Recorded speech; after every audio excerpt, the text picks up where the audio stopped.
So guys, आज के इस वीडियो में हम लोग देखने वाले हैं जो आपका रेलवे एनटीपीसी का एग्जाम होने वाला है 13 जून से। उसके लिए हाल ही के एग्जाम में जो है टीसीएस के द्वारा जितने भी प्रश्न पूछे गए हैं उन सभी प्रश्नों को जो है इस वीडियो में डिस्कस करने वाले हैं। तो जिन भी कैंडिडेट्स का आगे आने वाले दिनों में railway NTPC under graduate level का एग्जाम होने वाला है, तो मैं आपको 100% ये गारंटी देता हूं कि आपके railway NTPC under graduate level के एग्जाम में जो है यहाँ से प्रश्न जरूर देखने को मिल जाएंगे। तो वीडियो को जो है लास्ट तक जरूर देखिएगा। और आपसे रिक्वेस्ट करता हूँ, अभी तक आपने मेरे चैनल को अगर सब्सक्राइब नहीं किया है तो रेलवे एनटीपीसी एग्जाम से रिलेटेड पल पल की अपडेट के लिए जो है चैनल को सब्सक्राइब जरूर कर दीजिएगा। और बगल में ही आपको एक बेल आइकन यानी घंटे का निशान भी दिख रहा होगा, तो आप उसे भी जो है जरूर प्रेस कर दीजिएगा। तो चलिए वीडियो को स्टार्ट करते हैं। तो आपका पहला क्वेश्चन यहाँ पर आया था कि चोल साम्राज्य के दौरान ब्राह्मणों को उपहार में दी गई भूमि को जो है ना ये किस नाम से जाना जाता था, ये आपसे पूछा गया था। जहां पे इस प्रकार के 4 ऑप्शन जो आपके दिए गए थे, तो ये चोल साम्राज्य के दौरान ब्राह्मणों को उपहार में दी गई भूमि को जो है ना ये आपका ब्रह्मदेह जो है आपका कहा जाता था। तो ऑप्शन सी ब्रह्मदेह आपका करेक्ट आंसर होगा। और इसकी विशेषता के बारे में अगर पूछा जाए तो देखिए इसकी प्रमुख विशेषताएं कौन कौन सी रही थी। तो देखिए ये जो आपका भूमि है ना ये आपका आमतौर पर जो है करों से जो ये आपका मुक्त होता था। और उद्देश्य की बात कर ले तो ये आपका मुख्य रूप से जो है ना वेदों के अध्ययन, धार्मिक अनुष्ठान और ब्राह्मणों के निवास के लिए जो है ना ये आपका दिया जाता था। और इसका अगर अन्य नाम की बात कर ले तो एक इसका जो अन्य नाम है ना इसे आपका कभी कभी जो है ये आपका अग्रहार हो गया या फिर आपका चतुर्वेदी मंगलम के नाम से भी जो वो आपका जाना जाता था। तो ये फैक्ट भी आपको ध्यान में रखना है। इसके अलावा आप देखिए चोल काल का आपका प्रश्न पूछ दिया गया है। तो देखिए चोल काल में अन्य प्रकार की भूमि जो ये आपका दान किया जाता था, जैसे कि आपका मंदिरों को उपहार में दी गई भूमि को ये आपका क्या कहा जाता था, ये भी प्रश्न एग्जाम में पूछा जाता है। तो देखिए इसे जो आपका देवदान या फिर तिरुनामट्टू कन्नी जो ये आपका कहा जाता था। जैन संस्थानों को दान में दी गई भूमि को चोल काल में क्या कहा जाता था, तो इसे जो आपका पल्ली चंदम जो ये आपका कहा जाता था। विद्यालय के रख रखाव के लिए जो दी गई भूमि है इसे आपका क्या कहा जाता था, तो इसे आपका साला भोग जो आपका कहा जाता था। गैर ब्राह्मण किसान को भूस्वामियों को जो भूमि दी जाती थी इसे आपका क्या कहा जाता था, तो इसे आपका वेल नवागाई जो ये आपका कहा जाता था। तो ये सारे फैक्ट जो आपको ध्यान में रखना है।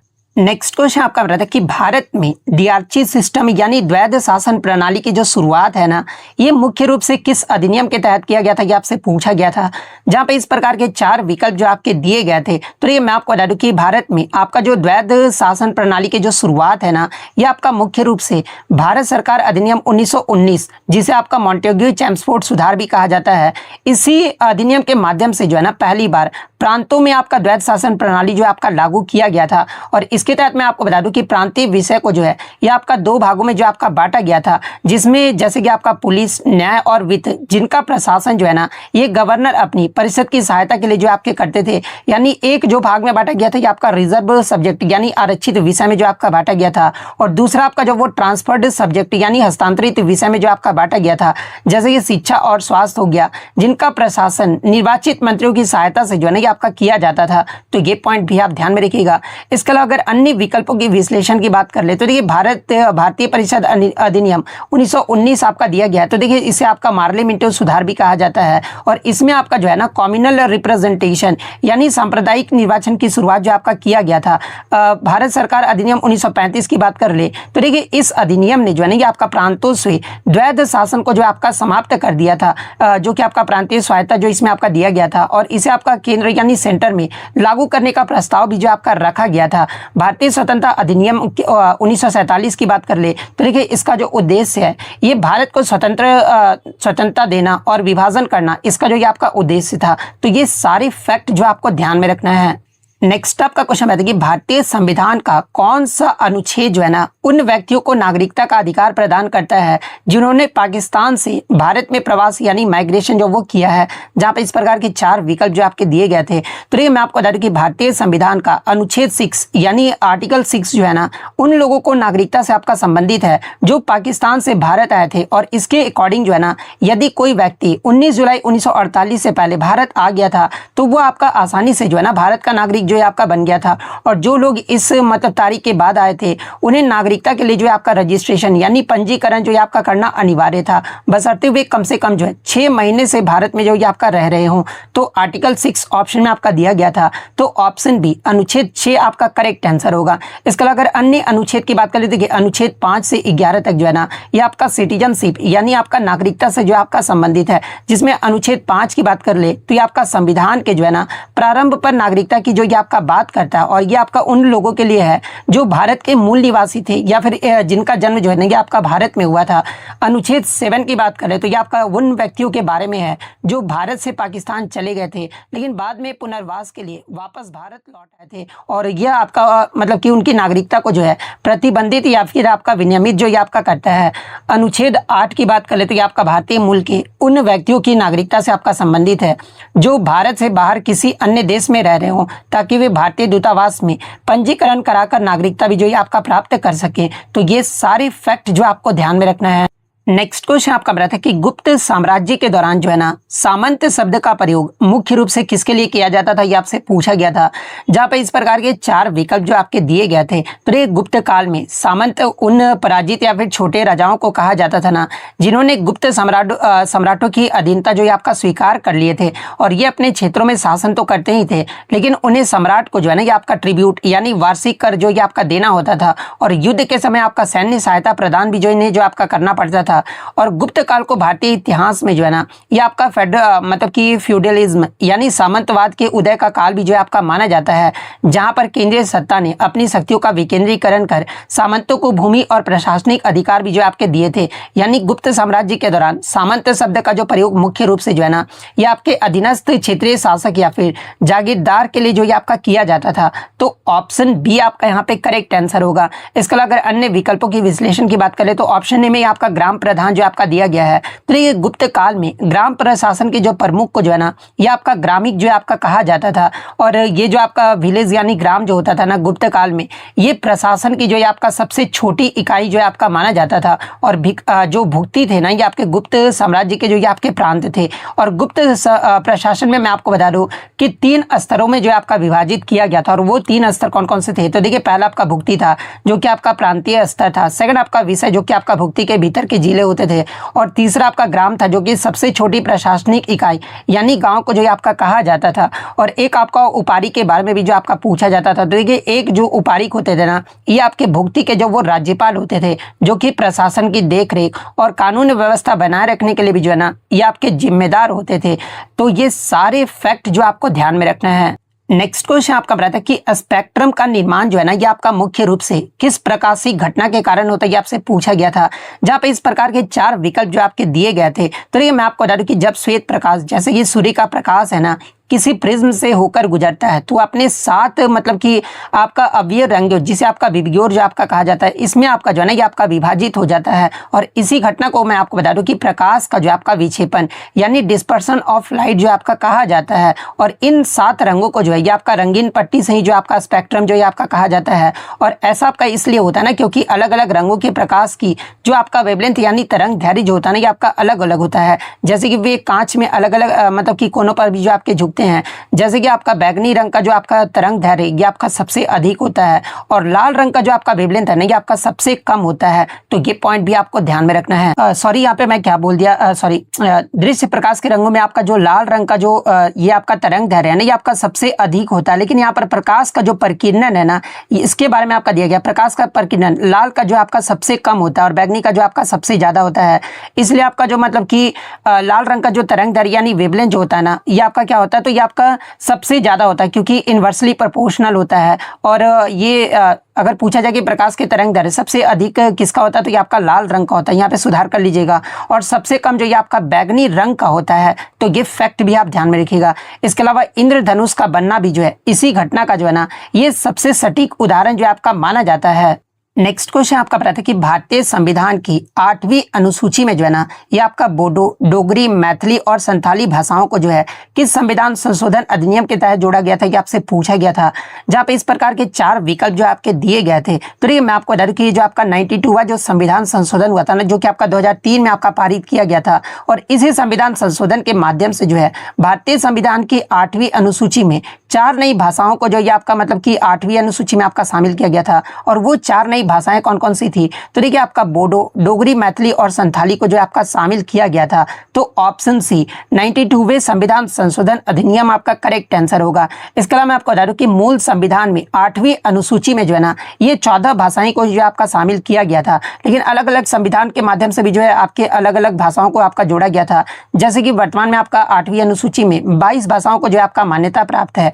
और मैं आपको बता दूं कि जो सबसे पहले 21वां जो संविधान संशोधन हुआ था ना, जो कि आपका वर्ष 1967 में हुआ था, और इसके द्वारा 8वीं अनुसूची में जो है ये आपका सिंधी भाषा को जो आपका जोड़ा गया था। 71वां संविधान संशोधन जो कि आपका 1992 में हुआ था, और इसके माध्यम से जो आपका 3 भाषाओं को 8वीं अनुसूची में जोड़ा गया था। और वो 3 भाषाएं कौन कौन सी थी? तो ये कोंकणी हो गया, मणिपुरी और नेपाली को जो है आपका शामिल किया गया था।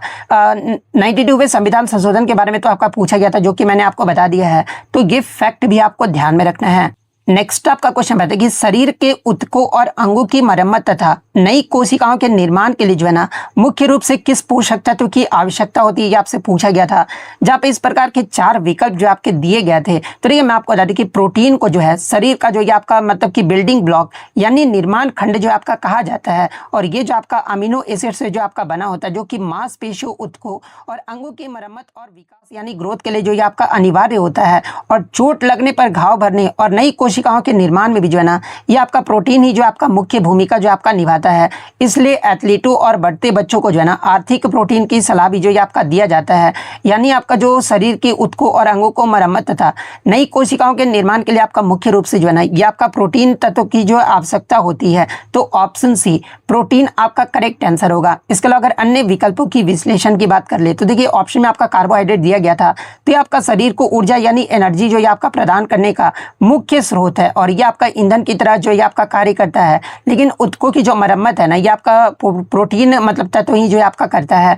वसा यानी फैट्स ऑप्शन में आपका दिया गया था। तो देखिए ये शरीर में ऊर्जा को जो आपका स्टोर यानी संग्रहित करने और अंगों को सुरक्षा प्रदान करने का जो है ना, ये आपका कार्य करता है। विटामिन की बात कर ले तो ये आपका शरीर की रोग प्रतिरोधक क्षमता बढ़ाने और विभिन्न रासायनिक क्रियाओं के संचालन में भी जो है ना मदद करता है। तो ये फैक्ट भी आपको ध्यान में रखना है। नेक्स्ट आपका क्वेश्चन आता है कि किसी विंडो या फिर डॉक्यूमेंट में सभी आइटम या टेक्स्ट को एक साथ चुनने यानी सेलेक्ट करने के लिए जो है ना, किस शॉर्टकट कुंजी का प्रयोग किया जाता है, ये आपसे पूछा गया था।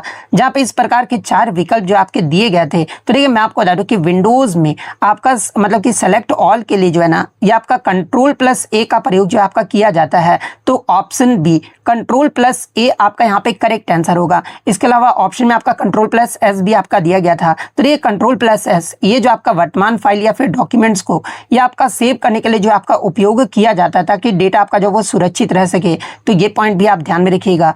नेक्स्ट क्वेश्चन आपका यहाँ पर आया था, भारत के केंद्रीय मंत्री परिषद में मंत्रियों की वरिष्ठता का जो है ना सही अवरोही क्रम यानी ऊपर से नीचे क्या होगा, ये आपसे पूछा गया था।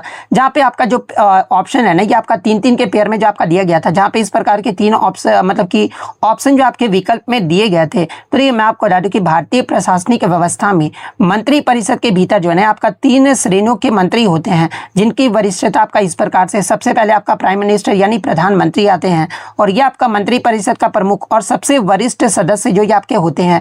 दूसरे स्थान पे आपके कैबिनेट मंत्री होते हैं, और ये जो है सरकार के महत्वपूर्ण मंत्रालय जैसे कि गृह मंत्री हो गए, रक्षा हो गए, वित्त मंत्री हो गए, इनके जो ये आपके प्रभारी होते हैं, और नीति निर्धारण में भी जो है ना ये आपके मुख्य भूमिका जो आपके निभाते हैं। और तीसरी श्रेणी के अंतर्गत आपके कौन से मंत्री आते हैं, तो ये आपके मिनिस्टर ऑफ स्टेट यानी राज्य मंत्री जो आपके आते हैं, और ये कैबिनेट मंत्रियों की सहायता करते हैं, या फिर उन्हें छोटे विभागों का जो है ना स्वतंत्र प्रभार जो है आपका दिया जाता है। और इनके बाद जो आपका मतलब कि डेप्यूटी मिनिस्टर यानी उप मंत्री का जो ये आपका स्थान जो ये आपका आता है। तो प्रधानमंत्री, कैबिनेट मंत्री और राज्य मंत्री किस ऑप्शन में आपका दिया गया है, तो आपका ऑप्शन सी में आपका दिया गया है। तो ऑप्शन सी आपका करेक्ट आंसर होगा। नेक्स्ट क्वेश्चन आपका हमारा था कि फोटोसिंथेसिस यानी प्रकाश संश्लेषण की प्रक्रिया के लिए जो है ना पौधे में मौजूद क्लोरोफिल के केंद्र में कौन सा धात्विक तत्व अनिवार्य रूप से पाया जाता है, यह आपसे पूछा गया था, जहां पे इस प्रकार के 4 विकल्प जो आपके दिए गए थे। तो देखिए जो आपका धात्विक तत्व अनिवार्य रूप से आपका मौजूद होता है ना, ये आपका मैग्नीशियम होता है, क्योंकि मैग्नीशियम जो है प्रकाश संश्लेषण के लिए सबसे महत्वपूर्ण तत्व है, क्योंकि ये आपका क्लोरोफिल अणु का जो है ना केंद्रीय परमाणु यानी सेंट्रल एटम जो ये आपका होता है, और क्लोरोफिल वह आपका पिगमेंट होता है ना जो सूर्य के प्रकाश को जो है आपका अवशोषित करता है। और यदि पौधे को पर्याप्त मैग्नीशियम नहीं मिलता है ना, तो वो क्लोरोफिल भी जो है आपका नहीं बना पाता है, जिससे पत्तियां जो है आपका पीली पड़ जाती है। यानी इस स्थिति को ही जो है ना ये आपका क्लोरोसिस जो है आपका कहा जाता है, और प्रकाश संश्लेषण की क्रिया भी जो होती है ये आपका रुक जाता है। तो जो आपका मतलब कि धात्विक तत्व जो अनिवार्य रूप से पाया जाता है ना, ये आपका मैग्नीशियम जो आपका पाया जाता है। तो ऑप्शन बी मैग्नीशियम आपका करेक्ट आंसर होगा। इसके अलावा अगर अन्य विकल्पों की विश्लेषण की बात करें तो ऑप्शन में आपका लोहा यानी आयरन आपका दिया गया था। तो देखिए ये जो आपका क्लोरोफिल के संश्लेषण यानी बनाने के लिए तो आपका सहायक तो होता है, लेकिन ये आपका क्लोरोफिल की संरचना का जो है ना ये आपका हिस्सा नहीं होता है। ये मानव रक्त की हीमोग्लोबिन के केंद्र में जो है आपका पाया जाता है। इसके अलावा अगर बात कर ले जिंक के बारे में, तो देखिए ये जो आपका जस्ता है ये पौधे में एंजाइमों को सक्रिय करने और कार्बोहाइड्रेट के जो है ना आपका मेटाबॉलिज्म में जो है आपका मदद करता है। पोटेशियम की बात करें तो ये आपका पत्तियों के जो है ना स्टोमेटा यानी रंध्रों के खुलने और बंद होने को जो है आपका नियंत्रित करता है, जिससे गैसों का आदान प्रदान जो है ये आपका आसानी से हो पाता है। तो ये सारे फैक्ट जो आपको ध्यान में रखना है। नेक्स्ट क्वेश्चन आपका हमारा है कि 2001 से 2011 की जनगणना के मध्य भारत में पुरुष और महिला साक्षरता दर के बीच का जो अंतर है ना यानी गैप जो है ये क्या रहा था, जहां पे इस प्रकार के 4 विकल्प जो आपके दिए गए थे। तो देखिए मैं आपको बता दूं कि 2001 से 2011 की जनगणना के मध्य जो है ना भारत में पुरुष और महिला साक्षरता दर के बीच का जो अंतर है ये आपका घट गया था कैसे। तो देखिए 2001 में भारत का जो कुल साक्षरता दर है ना ये 64.83% जो आपका रहा था, जिसमें पुरुष साक्षरता दर आपका 75.85% रहा था। महिला साक्षरता दर यानी महिला जो लिटरेसी रेट है ये आपका 54.16% रहा था, जो कि आपका 2011 में आपका बढ़कर जो है ना आपका ओवरऑल जो है ये आपका 74.04% जो है आपका हो गया था, जहां पर पुरुष साक्षरता दर 2011 की जनगणना में 82.14% रहा था, और महिला का जो साक्षरता दर है ये आपका 65.46 जो है आपका देखने को मिला था। और अंतर की तुलना की बात कर ले तो देखिए पुरुष महिला साक्षरता अंतर 2011 में आपका जो है 2001 में 21.69% जो है ना ये आपका मतलब कि इस अंतर जो आपका देखने को मिला था। उसी प्रकार से आपका 2011 में घटकर जो है ना ये आपका 16.68% जो है ये आपका रह गया था। और ये जो कमी है ना ये आपका मुख्य रूप से महिलाओं की साक्षरता में तेज वृद्धि के कारण जो ये आपका देखने को मिला था। तो अंतर घट गया था किस ऑप्शन में, तो ऑप्शन बी में आपका दिया गया है। तो ऑप्शन बी आपका यहाँ पे करेक्ट आंसर होगा। नेक्स्ट आपका क्वेश्चन बताइए कि भारत का एकमात्र जो सक्रिय ज्वालामुखी इसका नाम क्या है, तो ये आपका बैरन द्वीप है। और निम्नलिखित में से किस द्वीप में का हिस्सा ये आपसे पूछा गया था, जहाँ पे इस प्रकार के विकल्प जो आपके दिए गए थे। तो देखिए ये जो आपका भारत का एकमात्र सक्रिय ज्वालामुखी बैरन द्वीप जो है ना ये आपका अंडमान और निकोबार द्वीप समूह का जो ये आपका हिस्सा है, और विशेषकर आपका अंडमान द्वीप का जो ये आपका हिस्सा है। तो ऑप्शन सी अंडमान और निकोबार द्वीप समूह आपका करेक्ट आंसर होगा। नेक्स्ट क्वेश्चन आपका बता था कि निम्नलिखित में से कौन जो है ना प्रार्थना समाज से संबंधित नहीं थी, आपसे पूछा गया था। हालांकि यहाँ पे आपका रविन्द्रनाथ टैगोर नहीं देवेंद्रनाथ टैगोर जो आपका दिया गया था, तो आप यहाँ पे सुधार कर लीजिएगा। देवेंद्रनाथ टैगोर ऑप्शन में आपका दिया गया था, और ये सारे विकल्प जो आपके दिए गए थे। तो देखिए मैं आपको बता दूं कि प्रार्थना समाज की जो स्थापना है ये आपका 1867 में जो है ना बम्बई, जो कि वर्तमान में आपका मुंबई हो गया, इन आत्माराम पांडुरंग के द्वारा जो है इसकी स्थापना जो आपका किया गया था। और केशव चंद्र सेन की महाराष्ट्र यात्रा से प्रभावित होकर जो है ना इस संस्था का गठन जो आपका किया गया था। और इसके प्रमुख सदस्य कौन कौन से रहे थे, तो ये बाद में मैं आपको बता दूं कि महादेव गोविंद रनाडे और आरजी भंडारकर जैसे समाज सुधारक भी जो है ना आपके प्रार्थना समाज से जो आपके जुड़े थे। और इस समाज का जो मुख्य उद्देश्य है ये जाति प्रथा का विरोध, विधवा विवाह और स्त्री शिक्षा को भी जो है आपका बढ़ावा देना था। एक ऑप्शन में आपका देवेंद्रनाथ टैगोर दिया गया था, हालांकि मैंने रविन्द्रनाथ टैगोर लिया, तो वही आपका जो वो करेक्ट आंसर होगा, क्योंकि रविन्द्रनाथ टैगोर के आपके मुख्य रूप से जो है आपके ब्रह्म समाज से जो है आपके जुड़े हुए थे। और इनके पिता देवेंद्रनाथ टैगोर भी जो है आपके ब्रह्म समाज के जो आपके प्रमुख नेता रहे थे। रविन्द्रनाथ टैगोर की बात करें तो ये आपके प्रसिद्ध कवि, लेखक और दार्शनिक थे, जिन्होंने शांति निकेतन की स्थापना भी जो वो किए थे। और उनका प्रार्थना समाज स्थापना या संचालन से प्रत्यक्ष कोई भी संबंध जो आपका नहीं रहा था। तो ऑप्शन में आपका देवेंद्रनाथ टैगोर आपका दिया गया था। तो देवेंद्रनाथ टैगोर आपका करेक्ट आंसर होगा।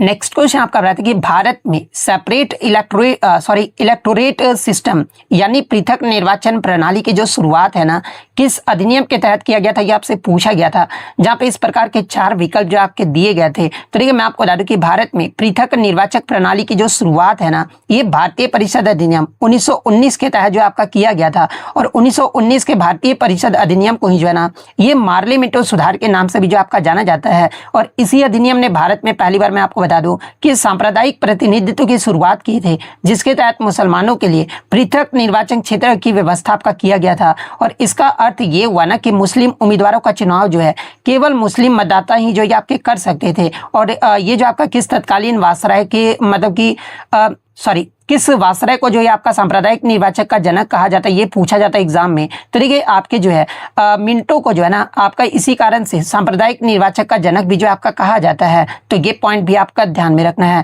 इसके अलावा अन्य ऑप्शन के विश्लेषण की बात करें तो ऑप्शन में आपका 1892 का भारतीय परिषद अधिनियम जो आपका दिया गया है। तो देखिए इस अधिनियम ने जो है ना भारत में अप्रत्यक्ष चुनाव प्रणाली की जो है आपका नींव रखी थी, लेकिन इससे पृथक निर्वाचन जैसा कोई भी सांप्रदायिक प्रावधान जो है आपका नहीं किया गया था। नेक्स्ट क्वेश्चन आपका बता था कि निम्नलिखित में से कौन सा स्मारक जो है ना महाराष्ट्र के दौलताबाद किले के अंदर स्थित नहीं है, ये आपसे पूछा गया था, जहां पे इस प्रकार के 4 विकल्प जो आपके दिए गए थे। तो देखिए दौलताबाद किला, जिसे आपका देवगिरी के नाम से भी जो आपका जाना जाता है, और अपनी अवैध सुरक्षा प्रणाली और ऐतिहासिक स्मारकों के लिए जो ये आपका प्रसिद्ध है। और ऑप्शन में आपका सिकंदरा का किला जो आपका दिया गया था, जो कि सम्राट अकबर का मकबरा स्थित है यहाँ पर। और इसे किले का हिस्सा जो है ना, मतलब कि आपका दौलताबाद किले का जो है ये आपका सिकंदरा का जो किला है ये आपका मतलब कि इसका हिस्सा नहीं है, क्योंकि ये जो आपका सिकंदरा का किला है ना, ये उत्तर प्रदेश के आगरा में स्थित है। और इसके विपरीत आपका चांद मीनार हो गया, चीनी महल हो गया, जो कि आपका दौलताबाद किले के जो है ना ये आपके प्रमुख आकर्षण है। और दौलताबाद किले के भीतर मुख्य रूप से आपके 3 रक्षात्मक घेरे भी, और वो कौन कौन से, तो देखिए अब अंबरकोट, महाकोट और कालाकोट, ये आपके 3 जो है ना मुख्य रूप से रक्षात्मक घेरे हैं। तो ये पॉइंट भी आप ध्यान में रखिएगा। तो ऑप्शन डी सिकंदरा का किला आपका करेक्ट आंसर होगा। नेक्स्ट क्वेश्चन आपका बताया था कि राष्ट्रीय जलमार्ग 57 यानी नेशनल वाटरवे 57 जो है ना निम्नलिखित में से किस नदी पर स्थित है, ये आपसे पूछा गया था। हालांकि मैं बता दूं कि ऑप्शन इस प्रकार से नहीं दिए गए थे एक ऑप्शन में आपका, लेकिन जो आंसर मैं बताऊंगा ना वो आपका दिया गया था। जैसे कि राष्ट्रीय जलमार्ग 57 ये आपका असम राज्य में स्थित जो है ना, ये कौपिली नदी पर जो है आपका बना हुआ है। और इसकी कुल लंबाई लगभग जो है ये आपका 28 किलोमीटर है। और ये जो जलमार्ग है ना ये आपका ब्रह्मपुत्र नदी से संगम से लेकर आपका असम के कामरूप जिले के जो है तेलिया गांव तक जो ये आपका फैला हुआ है। और कोपिली नदी जो है ये आपका ब्रह्मपुत्र की जो है ना एक प्रमुख मतलब कि दक्षिणी तट की जो ये आपका सहायक नदी है, जो मुख्य रूप से आपका मेघालय पठार और मध्य असम से होकर जो ये आपका बहता है। तो ऑप्शन में आपका कोपिली नदी आपका दिया गया था। तो ऑप्शन बी कोपिली नदी आपका करेक्ट आंसर होगा। बहुत सारे बच्चों देखिए आगे अगर आपसे मतलब कि राष्ट्रीय राजमार्ग 57 के बारे में अगर पूछा जाए तो देखिए जो आपका बिहार में राष्ट्रीय राजमार्ग जो है ना जिस प्रमुख नदी को पार करता है ये आपका कोसी नदी है। तो ये पॉइंट भी आप ध्यान में रखिएगा। इसके अलावा अगर अन्य विकल्पों की विश्लेषण की बात कर ले तो देखिए गंगा नदी, इसे भारत का जो है सबसे लंबा जो जलमार्ग है ना नेशनल वाटरवे 1 जो कि आपका प्रयागराज से हल्दिया तक है, यहाँ पर जो आपका स्थित है। मतलब कि नेशनल वाटरवे 1 जो है ये किस नदी पर स्थित है, तो ये आपका गंगा नदी पर स्थित है। महानदी की बात कर ले तो देखिए उड़ीसा के इस नदी पर नेशनल वाटरवे 64 जो है ना ये आपका स्थित है, जो कि पूर्व तटीय नहर के साथ मिलकर जो है एक बड़ा नेटवर्क जो आपका बनाता है। ब्रह्मपुत्र नदी की बात कर ले तो देखिए नेशनल वाटरवे 2 जो है ना ये आपका ब्रह्मपुत्र नदी पर स्थित है, जो कि आपका सदिया से धुबरी तक जो ये आपका स्थित है। इसीलिए आपका उत्तर पूर्व भारत की ब्रह्मपुत्र नदी को जो है आपका जीवन रेखा भी जो आपका माना जाता है। तो ये सारे फैक्ट जो आपको ध्यान में रखना है। नेक्स्ट क्वेश्चन आपका बताते कि दिसंबर 2025 में भारत और लाइबेरिया के बीच जो है ना किस क्षेत्र में सहयोग बढ़ाने के लिए एक समझौते ज्ञापन पर हस्ताक्षर किया गया था, ये आपसे पूछा गया था, जहां पे इस प्रकार के 4 विकल्प जो आपके दिए गए थे। तो देखिए भारत और लाइबेरिया ने 11 दिसंबर 2025 को जो है ना ये आपका फार्मोसोपिया यानी भेजन संहिता के क्षेत्र में सहयोग को मजबूत करने के लिए जो है ना एक महत्वपूर्ण समझौता ज्ञापन पर जो आपका हस्ताक्षर किया था। और इस समझौते के तहत मैं आपको बता दूं कि लाइबेरिया अब दवाओं की गुणवत्ता के मानक तय करने के लिए जो है ना आपका इंडियन फार्मासोपिया यानी भारतीय भेषज संहिता को आधिकारिक संदर्भ के रूप में जो है ना अपना जो वो सकेगा। और इसका मुख्य उद्देश्य लाइबेरिया में सुरक्षित, प्रभावी और सस्ती जेनेरिक दवाओं तक पहुंच में जो ये आपका सुधार करना है। और इस समझौते पर लाइबेरिया में भारत के राजदूत मनोज बिहारी वर्मा और लाइबेरिया की स्वास्थ्य मंत्री डॉक्टर लुइस एम कंपोटा ने जो है आपका हस्ताक्षर किया है। तो ये फैक्ट भी आपको ध्यान में रखना है। तो ऑप्शन बी आपका यहाँ पे करेक्ट आंसर होगा। नेक्स्ट क्वेश्चन आपका बताया था कि शुक्र ग्रह के वातावरण में मौजूद घने सफेद और पीले बादल मुख्य रूप से जो है ना किस एसिड यानी अम्ल से बने होते हैं, ये आपसे पूछा गया था। तो ये जो आपका सल्फ्यूरिक एसिड जिसका सूत्र आपका H2SO4 होता है, इस अम्ल से जो आपके बने होते हैं। तो ऑप्शन सी सल्फ्यूरिक एसिड आपका करेक्ट आंसर होगा। नेक्स्ट क्वेश्चन आपका बताया था कि नवंबर 2025 में प्रधानमंत्री नरेंद्र मोदी ने जो है ना भूटान में कितने मेगावाट की जो है पुनः सांगचू 2 जल विद्युत परियोजना का उद्घाटन किया, आपसे पूछा गया था। तो ये लगभग आपका 1020 मेगावाट की जल विद्युत परियोजना का जो है ना ये आपका उद्घाटन जो आपका किया गया है। तो ऑप्शन बी आपका यहाँ पे करेक्ट आंसर होगा। नेक्स्ट क्वेश्चन आपका बताया था कि हाल ही में IUCN यानी international union for conservation of nature का जो 19वां आधिकारिक सदस्य देश है ना, ये कौन बना, ये आपसे पूछा गया था। तो देखिए हाल ही में मैं आपको बता दूं कि IUCN का जो 90वां जो आधिकारिक सदस्य देश है ना, ये प्रशांत महासागरीय द्वीप राष्ट्र तुवालू जो इसका कि आधिकारिक तौर पर 90वां सदस्य देश जो ये आपका बन गया है। तो ऑप्शन बी तुवालू आपका यहाँ पे करेक्ट आंसर होगा। नेक्स्ट क्वेश्चन आपका बताते हैं कि भारतीय संविधान के किस अनुच्छेद के तहत जो है ना भारत के राष्ट्रपति जो है संसद के दोनों सदनों को विशेष रूप से आपका संबोधित यानी स्पेशल एड्रेस जो है आपके करते हैं, आपसे पूछा गया था। जहाँ पे इस प्रकार के 4 विकल्प जो आपके दिए गए थे। तो ये मैं आपको बता दूं कि भारतीय संविधान के अनुच्छेद 87 जो है ना ये राष्ट्रपति के विशेष संबोधन का जो ये आपका प्रावधान करता है। और राष्ट्रपति 2 अवसरों पर जो है संसद के दोनों सदनों यानी लोकसभा और राज्यसभा को जो है एक साथ जो आपके संबोधित करते हैं। और वो 2 अवसर कौन कौन से हैं, तो ये प्रत्येक आम चुनाव यानी जनरल इलेक्शन के बाद जो है पहले सत्र की शुरुआत जो आपका किया जाता है। और फिर आपका प्रत्येक वर्ष के पहले सत्र यानी आमतौर पर जो है ना बजट सत्र की शुरुआत में भी जो है ये आपका कि संबोधित किया जाता है। और इस संबोधन में सरकार की आगामी नीतियों और कार्यक्रम को कि खाका जो है ना ये आपका पेश किया जाता है, जिस पर बाद में आपका संसद में धन्यवाद प्रस्ताव यानी मोशन ऑफ थैंक्स पर भी जो है ये आपका चर्चा होती है। तो ये पॉइंट भी आप ध्यान में रखिएगा। ऑप्शन में आपका 86 और 85 अनुच्छेद भी आपका दिया गया था। तो देखिए अनुच्छेद 85 जो है ना ये अनुच्छेद संसद के सत्रों को बुलाने यानी समोनिंग, इसके अलावा प्रोरोगेशन यानी सत्रभाषण और लोकसभा को भंग करने की राष्ट्रपति को शक्ति से जो है आपका संबंधित है। अनुच्छेद 86 की बात कर लेते हैं, आपका राष्ट्रपति को जो है संसद के किसी भी सदन को संबोधित करने या फिर संदेश भेजने का अधिकार जो है आपका प्रदान करता है। लेकिन विशेष जो आपका संबोधन है ना ये आपका 87 में इसका उल्लेख जो आपका किया गया है। अनुच्छेद 108 की बात कर लेते हैं, आपका दोनों सदनों की ज्वाइंट सीटिंग यानी संयुक्त बैठक से जो आपका संबंधित है, जो तब आपका बुलाया जाता है जब किसी साधारण विधेयक पर जो है ना दोनों सदनों के बीच जो है ये आपका गतिरोध यानी डेडलॉक हो, तब जो ये आपका बुलाया जाता है। तो ये सारे फैक्ट जो आपको ध्यान में रखना है। नेक्स्ट आपका क्वेश्चन बताइए कि भारत में ग्रामीण आजीविका सुरक्षा को बढ़ाने और अकुशल शारीरिक श्रम के लिए कानूनी गारंटी प्रदान करने के लिए जो है वर्ष 2005 में कौन सा प्रमुख कानून या फिर योजना पारित किया गया था, आपसे पूछा गया था। जहां पे इस प्रकार के 4 विकल्प जो आपके दिए गए थे। तो देखिए इसके लिए जो आपका मनरेगा यानी जिसका फुल फॉर्म आपका क्या होता है कि आपका महात्मा गांधी राष्ट्रीय ग्रामीण रोजगार गारंटी अधिनियम होता है, यानी मनरेगा योजना को ही जो है ना ये आपका पारित किया गया था। तो मनरेगा ऑप्शन बी में आपका दिया, तो ऑप्शन बी आपका करेक्ट आंसर होगा। हालांकि मैं आपको बता दूं कि जो आपका मनरेगा का जो शुरुआत में नाम था ना ये आपका नरेगा था, यानी राष्ट्रीय ग्रामीण रोजगार गारंटी अधिनियम था। और इसे आपका 7 सितंबर 2005 को जो आपका पारित किया गया था, जिसे बाद में 2009 में इसका नाम बदलकर जो है ना ये महात्मा गांधी यानी मनरेगा जो है आपका कर दिया गया था। तो ये पॉइंट भी आप ध्यान में रखिएगा। और इसका मेन ऑब्जेक्टिव क्या रहा था, तो देखिए इसका जो मुख्य उद्देश्य है ना ये ग्रामीण क्षेत्रों में हर वित्तीय वर्ष में उन ग्रामीण परिवारों को कम से कम 100 दिनों का आपका स्वैतनिक अकुशल शारीरिक कार्य प्रदान करना है, जिनके वयस्क सदस्य स्वेच्छा से अकुशल शारीरिक कार्य करने के लिए जो है आपके तैयार हो। तो ये पॉइंट भी आपको ध्यान में रखना है। नेक्स्ट क्वेश्चन आपका बताया कि 2023 में भारी बारिश और बाढ़ के कारण जो है ना किस राज्य में एक प्रमुख पनबिजली परियोजना पूरी तरह से नष्ट हो गया था, कि आपसे पूछा गया था। जहाँ पे इस प्रकार के 4 विकल्प जो आपके दिए गए थे। तो देखिए 2023 में भारी बारिश और बाढ़ के कारण जो है ना सिक्किम राज्य में एक प्रमुख पनबिजली परियोजना पूरी तरह से आपका नष्ट हो गया था। और इस परियोजना का नाम क्या था, तो ये आपका तीस्ता 3 जल विद्युत परियोजना, जो कि लगभग 1200 मेगावाट की क्षमता वाली वाली सिक्किम की जो है आपका सबसे बड़ी परियोजना भी जो है आपका रहा था। और इसका कारण क्या रहा था, तो देखिए अक्टूबर 2023 में दक्षिण लोहनोक झील में जो है ना ये आपका फटने से आपका तीस्ता नदी में अचानक जो है आपका विनाशकारी बाढ़ जो है आपका आ गया था। और प्रभाव क्या रहा था, तो देखिए इस बाढ़ ने आपका चुंगथांग बांध को जो है ना आपका पूरी तरह से जो आपका तबाह कर दिया था। तो ये पॉइंट भी आपको ध्यान में रखना है। नेक्स्ट क्वेश्चन आपका यहाँ पर आया था कि निम्नलिखित में से किस समिति के अध्यक्षता जो है ना ये प्रधानमंत्री द्वारा नहीं किया जाता है, ये आपसे पूछा गया था, जहाँ पे इस प्रकार के 4 विकल्प जो आपके दिए गए थे। तो देखिए मैं आपको बता दूं कि अधिकांश मंत्रिमंडल समितियों की जो अध्यक्षता है ना ये आपके मतलब कि प्रधानमंत्री ही जो वो करते हैं। हालांकि जो संसदीय मामलों के मंत्रिमंडल समिति की जो अध्यक्षता है ये आमतौर पर एक आपका वरिष्ठ मंत्री के द्वारा जो आपका किया जाता है, जैसे कि केंद्रीय गृह मंत्री या फिर रक्षा मंत्री के द्वारा जो आपका किया जाता है।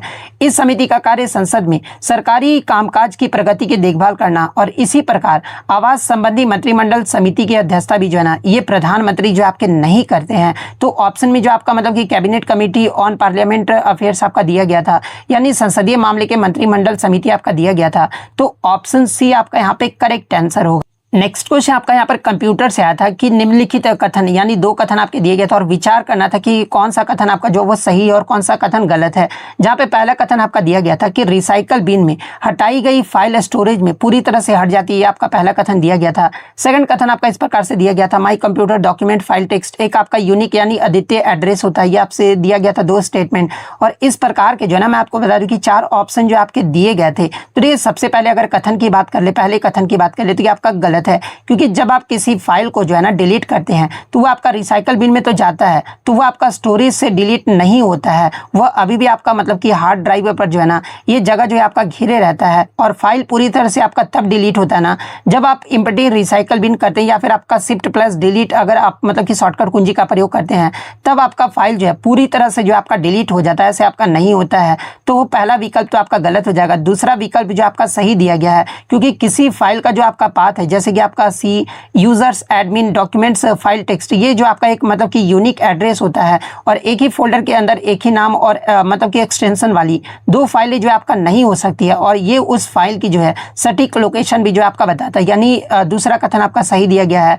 तो पहला कथन तो आपका असत्य यानी गलत है, यानी फॉल्स है, और दूसरा कथन जो है आपका ट्रू यानी सही है। तो ऑप्शन डी आपका यहाँ पे करेक्ट आंसर होगा।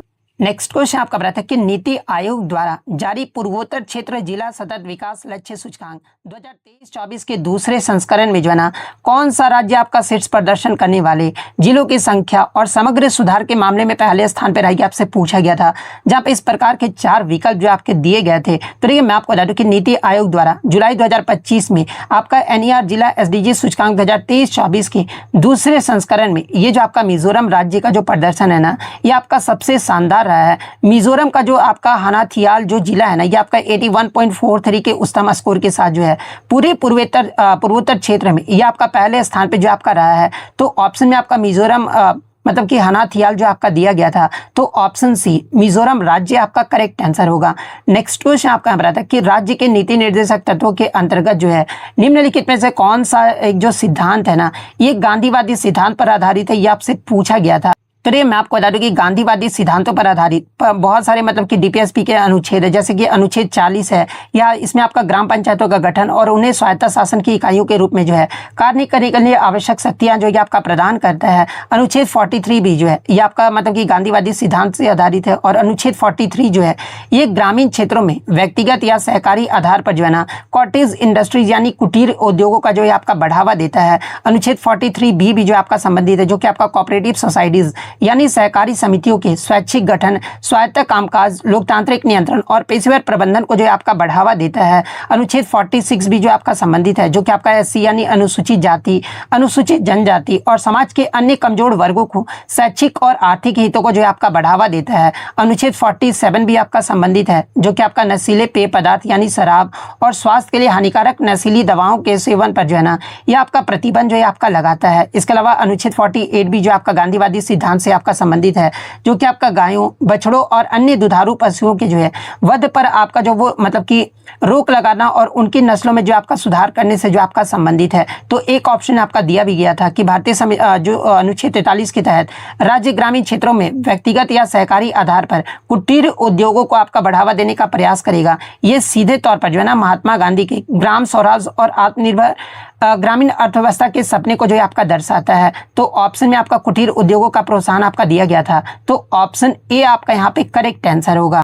नेक्स्ट आपका क्वेश्चन बताइए, संयुक्त राष्ट्र का कौन सा संगठन जो है ना मुख्य रूप से आपका अर्बनाइजेशन यानी शहरीकरण को अपने प्रमुख मापदंडों और लक्ष्यों के रूप में आपका मानता है और सतत शहरी विकास के लिए जो ये आपका उत्तरदायी है। तो ये सतत शहरी विकास के लिए जो आपका संयुक्त राष्ट्र का जो संगठन आपका उत्तरदायी है ना, ये आपका यूएन हैबिटेट है, यानी संयुक्त राष्ट्र मानव बस्ती कार्यक्रम है। तो ये किस ऑप्शन में आपका यूएन हैबिटेट दिया गया है? तो ऑप्शन बी में आपका दिया गया है। तो ऑप्शन बी आपका करेक्ट आंसर होगा। नेक्स्ट क्वेश्चन आपका यहाँ पर कंप्यूटर से आता है कि किस प्रकार की टच स्क्रीन जो है ना तकनीक जो है आपके 2 लेयर्स यानी 2 परतों का उपयोग करती है, जो एक आपका गैर प्रवाहकीय वस्तु जैसे कि पेन या मतलब कि दस्ताने पहने हाथ से दबाव डालने पर आपस में जुड़कर जो है आपका स्पर्श को जो है आपका पता लगाती है, जहाँ पे इस प्रकार के 4 विकल्प जो आपके दिए गए थे। तो देखिए ये जो आपका रजिस्ट्रेटिव जो टच स्क्रीन है ना, ये आपका 2 लचीली परतें उसमें आपका होती है, जिनके बीच एक छोटा सा गैप होता है। बाहरी परत जो है ये आपका नॉन कंडक्टिव यानी अचालक हो सकता है। जब आप स्क्रीन को दबाते हो ना, तो ये दोनों परतें जो है उस बिंदु पर आपस में मिलती है, जिससे सर्किट जो है आपका पूरा होता है और टच रजिस्टर भी ये आपका मतलब कि होता है। इसलिए इसे पेन, नाखून या दस्ताने पहनकर भी जो है ये आपका चलाया जा सकता है। तो ऑप्शन में आपका रजिस्ट्रेटिव टच स्क्रीन आपका दिया गया था, तो ऑप्शन बी।